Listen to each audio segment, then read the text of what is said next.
Hi everyone, as promised, here I am live. Wanted to talk about a couple of things. The live that I did a few days ago brought up a really great conversation, brought up all kinds of questions and comments. Some of them were in the comment section underneath the video, some of them were in private. And so I wanted to come on and talk about something else today. I wanted to talk about basically our mind and how our mind works. A lot of people say, and actually I'm going to make sure I've got, there we go, wanted to make sure I have Instagram here as well. So here I am. Hi everybody, live here with you today. I'm Marina Brooks, and before I actually go into what I wanted to talk to you today about, I'm just going to share a little bit about what I do. I'm a certified master practitioner and trainer of NLP. NLP stands for Neuro-Linguistic Programming, which basically means the language of the mind. So knowing how to use the language of the mind to create the positive programs that we want to. And by programs, we mean things like behaviors and our responses in life and how we do the things that we do. All of that essentially comes down to program. So working with the mind, I wanted to come on today and talk about how our mind works and why certain things that we try to do we either have a hard time doing or can't seem to do in the way that we're trying to do them. So first of all, I don't know how many of you have heard of the term subconscious mind. I like to refer to it as the unconscious mind. It's the exact same thing. It's just a different word that I use. And so if you think of, imagine in your mind 100%, whatever 100% looks like to you, however that makes sense to you in your own mind. Now, out of that 100%, imagine a little tiny drop that is about 5% big. So that 5% size is actually what we call in NLP, and a lot of psychologists call the conscious mind. The conscious mind is the part of you that you are aware of. It's the thoughts that you have, and you know you have a thought. So all of that is things that are happening consciously. For example, today I consciously decided to do this live. So all the things that I did consciously involved things like opening up the computer, logging into my Facebook, setting up the camera, fiddling around a little bit with the my phone and my laptop, making sure I can be both on Instagram and on Facebook at the same time. So all of those things I did consciously. Now the others, again, going back to that image that you have, that is your mind, we have the conscious mind, which is this tiny little 5%, and then the other 95% is unconscious or subconscious. Again, depending on which term you want to use, they mean the same thing. So the subconscious mind is 95%, and that is the part of our mind that is actually responsible for all the actions that we take, or most of the actions, I should say, most of the actions that we take, our behavior, our values, the things that we feel are right and wrong, and the things that either make us feel good or not so good, all of that is in the unconscious mind. So when we say we want something, so let's say we set a goal and say, I want to be in a happy relationship. That's always the one that I go to because that's something that I had a really hard time with, and it was a pattern that I noticed in my life where I would say I really want to be in a good, loving, happy relationship, and I kept getting into relationships that were the opposite of that, that were nothing but happy and healthy. And so my conscious mind was saying, I want to be in a good relationship. Your conscious mind may be saying, I want to, well, your conscious mind is probably saying something like, I want to lose weight. And I'm going to talk about the use of language in another video, but basically the conscious mind is the one that kind of gets this idea, and it's the part of you that you're aware of. So when you go around telling people, I want to get this new job, or I want to start this business, or I want to get into this new career and try to do something different, that's the conscious part of you that says that. The unconscious part of you is all the stuff that happens without you thinking about it, without you being aware of it. And our unconscious mind, like I said, is responsible for 95% of everything we do. And that includes things like breathing, like digestion, like pumping the blood and the oxygen through our entire body. All of those things happen without us having to think about. It's when you're driving a car and consciously you set a destination in mind. Let's say you're going to a friend's house, or you're going to visit your parents, or you're going to work, or wherever it is that you're going. Consciously you make that decision to go there, and then you're driving, and then you have all these different thoughts in your mind, and maybe you're listening to some music, or maybe it's radio or podcast or audiobook, and you're listening to what they're saying. And for a moment, you pass several exits, and next thing you know, you look up and go, oh my gosh, here's my exit. I need to exit next. So for those few moments, those few exits that you miss or that you weren't aware of, who was driving the car? It was your unconscious mind, because by then you have become so comfortable with driving, you have gone through the 4 stages of learning, that now for you driving is unconscious. You don't have to think about it. You don't have to get in the car and think about where to put your foot on which pedal, how hard to push, what to do with the steering wheel, how to shift gears or get your car into drive. All those things, you don't have to think about it. You can literally jump in the car, have a conversation with someone in the car with you, do all of that, and be driving and on the road within a few seconds, never consciously actually thinking about how to do all that once you've learned how to do that. Of course, in the beginning, when we were learning how to drive, we do go through a conscious process, but then it becomes unconscious. So the same thing happens with our thoughts and our beliefs about life and about the world around us. And all of that is such a big contributor to how we feel in life. So when we have in the unconscious mind beliefs like, I don't deserve love, or I'm broken, there's something wrong with me. With depression, depression is a label that really describes how you're feeling and how you're thinking and your state in that time. And so when you have that kind of thinking that's telling you, I'm depressed, I'm sick, there's something wrong with me, I can't heal, this is just how I am, I don't deserve to be happy, I don't deserve to have a happy life. As I shared with you in the previous video, that was me. I had very similar thoughts, and I really deep down inside on that unconscious level didn't feel like I deserved to be happy. And at that time, when my depression was really bad and I was really deep in it, those thoughts were not just unconscious, they were also conscious. It's the kind of stuff that I was thinking about consciously in my head as well. Well, what happens with the unconscious mind is when we were kids, when we're growing up, and a lot of it actually goes to even before we were born, we get programmed, like I said, neuro-linguistic programming. So programming is basically the conditioning that we receive from the outside world. So an easy example that I think most people can relate to is, if we stick with this whole idea of relationships, if when you were growing up, let's say when you're very, very little, maybe 3, 4 years old, and your parents were fighting all the time, and then eventually they got a divorce, and maybe there was a moment where one of your parents looked at you and said, never, ever, ever get married. Marriage sucks. Marriage is whatever. It's horrible. It's all this other stuff.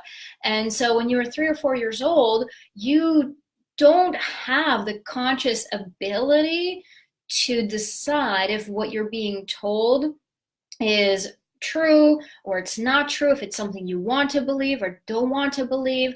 It just gets imprinted on you, and then you grow up and you forget about all of that.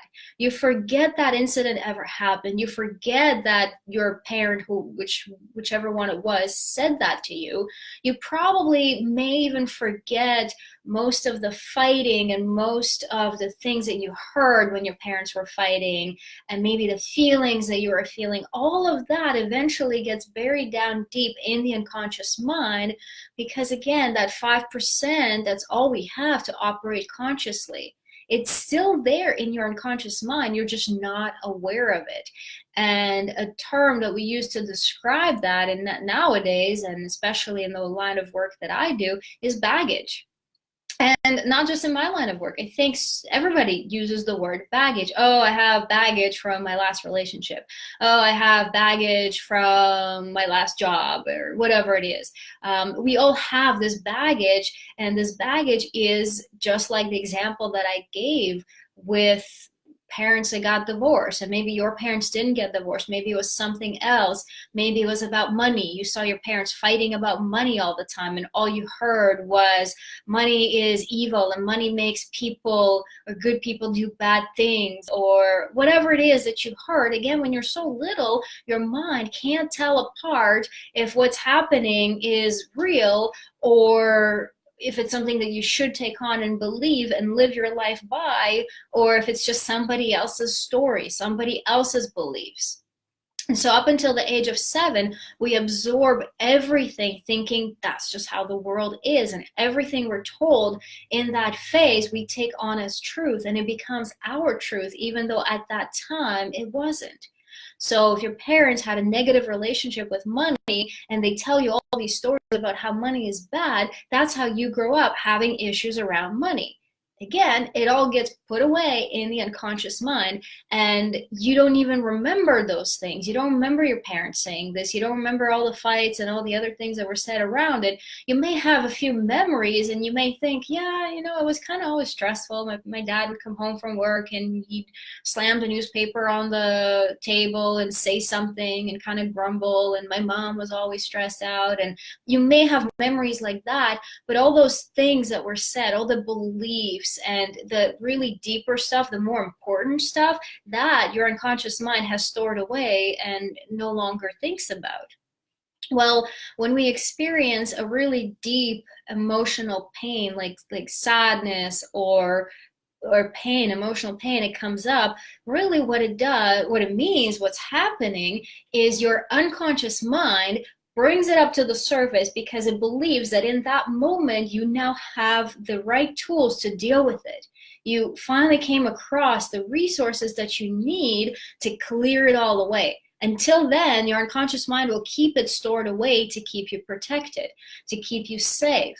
And for example, if you have the belief that money is evil and it makes good people do bad things, and you also have the belief that you're a good person, then your unconscious mind, again, without you being aware of it, will do everything possible to make sure that you never have money.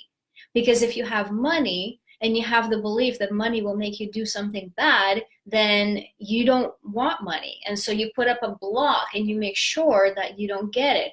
And this is where self-sabotage comes from. So for example, you got a job that you really like, and then next thing you know, you're showing up late, you're not putting in the effort, you're tired, you have issues with people at work, and it's all your unconscious mind looking for ways to sabotage the situation, to break it all apart so that you leave that job so that you don't have the money. Because in your mind, you have the belief that's telling you that having money is a bad thing. So, and the same thing goes for relationships, the same thing goes for any other area of your life. And depression comes from that same place. We have these beliefs deep down inside that we're not good enough, that we're useless, that we're worthless, that we're a waste of space on this earth, this planet, in this world, whatever it is. And who knows where it comes from. Maybe it's something your parents said to you, or maybe they didn't even say it to you, but you told that to yourself in your mind.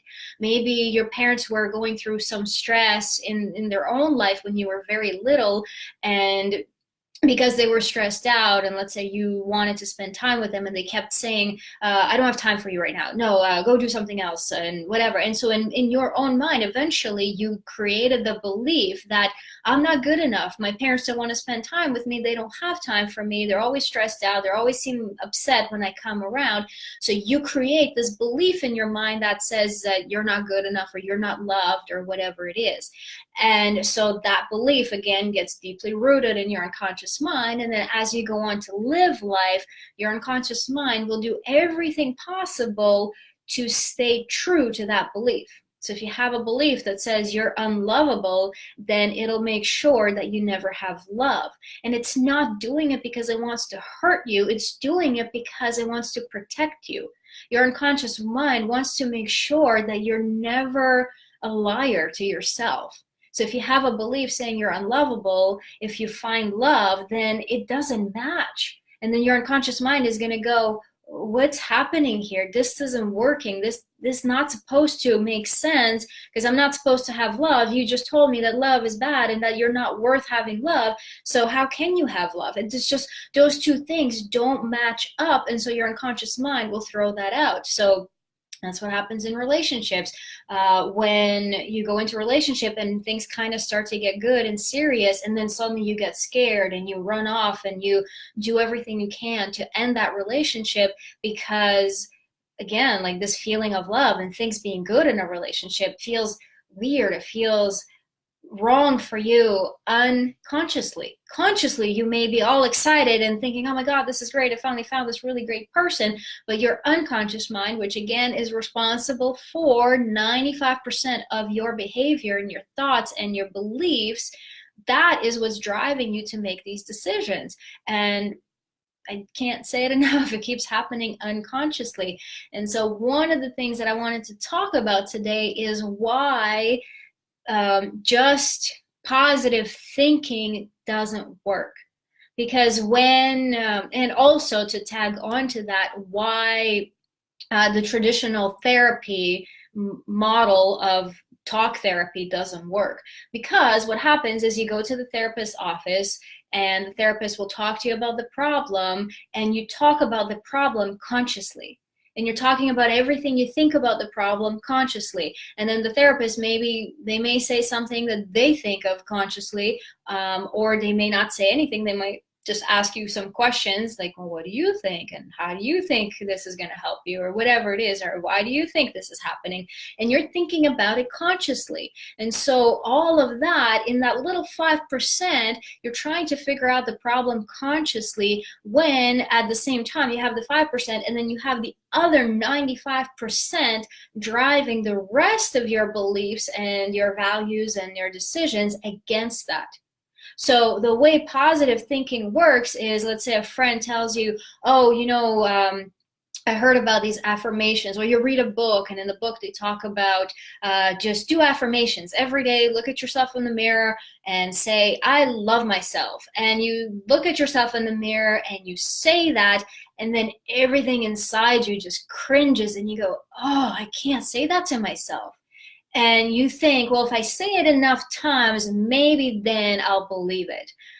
And sometimes it works, rarely, but most of the time it doesn't. And actually, there is some proof out there that the more you do that, and the worse it feels, eventually you're actually creating damage, because now your unconscious mind is listening and going, you're a liar, you're a liar, you're a liar, you don't love yourself, you don't deserve to love yourself, you're not worthy, because all of these thoughts are in the unconscious mind. So consciously you're trying to tell yourself, look at yourself in the mirror and say, I love myself, and then unconsciously everything else is going, no you don't, that's not true. And so that is why just positive thinking alone doesn't work.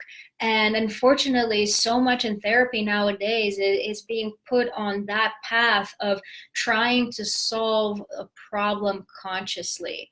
And when they can't find a solution consciously, they put you on medication because they just don't know what else to do. And they think, oh, it's a problem in the brain, so let's give the brain some medication, and the brain, the chemicals and all of that will take care of the problem.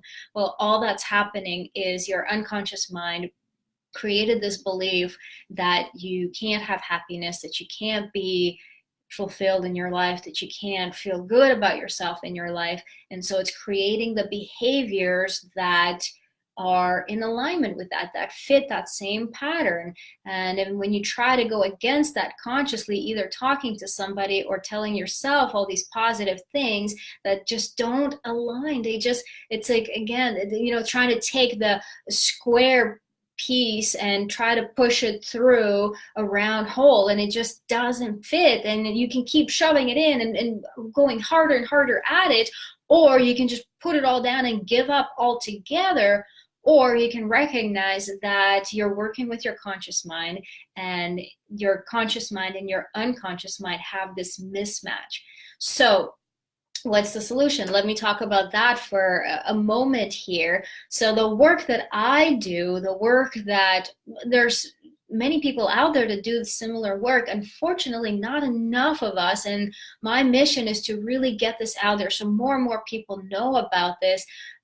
Why traditional talk therapy doesn't work, because you work with the conscious mind. So the work that I do, I work with the unconscious mind. I go into that part of you that remembers that moment when you decided that you're not good enough. That moment when you heard your parents arguing and one of them told you, never get married because love sucks. The moment you heard one of your parents say, money makes you do bad things. So all of those moments, I go into the unconscious mind and remove that. So like delete that program, delete that app, shut it down, get rid of it completely. So then we put positive stuff into it, and your unconscious mind goes, oh, okay, so this is what I'm going to believe now. But if you try to do it consciously, on top of what your unconscious mind already believes that's negative, and you're trying to stuff in this positive, it just doesn't fit. Especially, again, since the conscious mind is so small and the unconscious mind is the rest, 95%, it overrides it. It has so much more power, so much more control over how you decide to feel and behave, that's where the problem is people trying to solve unconscious problems consciously. And unfortunately, we see that nowadays just way too much. And again, when they feel like they can't find a solution, then, obviously they turn to drugs and medication, and they think that will solve the problem. And most of the time it doesn't. I have clients tell me, I didn't know what else to do. My depression got really bad. I just have all this sadness and I'm not sure why. And I went to the doctor, and the doctor just gave me medication, but it's not making me feel any better. Yeah, it's not designed to. It's designed to kind of put this Band-Aid on and cover it up just so that you can survive. And it's almost like that crutch. The crutch doesn't actually heal a broken foot. It just allows you to walk through life and keep moving, even though you still have the broken foot. So instead of actually looking at the foot and healing the foot, you're just given a crutch, and that's all medication does. And so I'm going to kind of wrap up here. Just wanted to come on and share with you guys, because I hear so many people say, oh, just think positive and just snap out of it. Change does happen in an instant when you can tap into the unconscious mind. Once you find that program in the unconscious mind and you release it, yes, that happens in an instant if you're working with the unconscious mind. If you're trying to do it all consciously, it just doesn't work. And that's why so many people are still suffering and still have these challenges, because they're working with the wrong part of their mind. So if there's any questions, as always, type them in here. I'd love to answer some of them. Otherwise, reach out to me if you want to know more about what I do. If you're suffering through depression and you're feeling really sad and you're feeling all these this emotional pain and you don't know how to deal with it, I can definitely help you with that. I would love to book an empowerment session with you where we can talk a little bit more about what's going on and how I can help and release all of it once and for all. I mentioned in the last video, I don't do ongoing therapy. I don't do this forever and ever and ever and ever sessions, because then that tells me that I'm not actually helping my client. I want to see my clients in and out in one session, maybe a couple, and that's it. And then off they go, because now we remove that negative programming on the unconscious level, and they can continue to live life positively, consciously. So that's what I wanted to share with you guys today. Thank you, everybody, for being live here with me. Melissa, Sean, Karen, Peggy, thank you for being here. Rosa, again, thank you so much, everybody. I'm not seeing any questions, so if anything comes up, if you're watching this video after it's gone live, definitely leave a comment or send me a message privately, and I'll definitely address it. So thank you again so much for tuning in. Thank you for being here with me and watching this live, and I look forward to being back again very soon.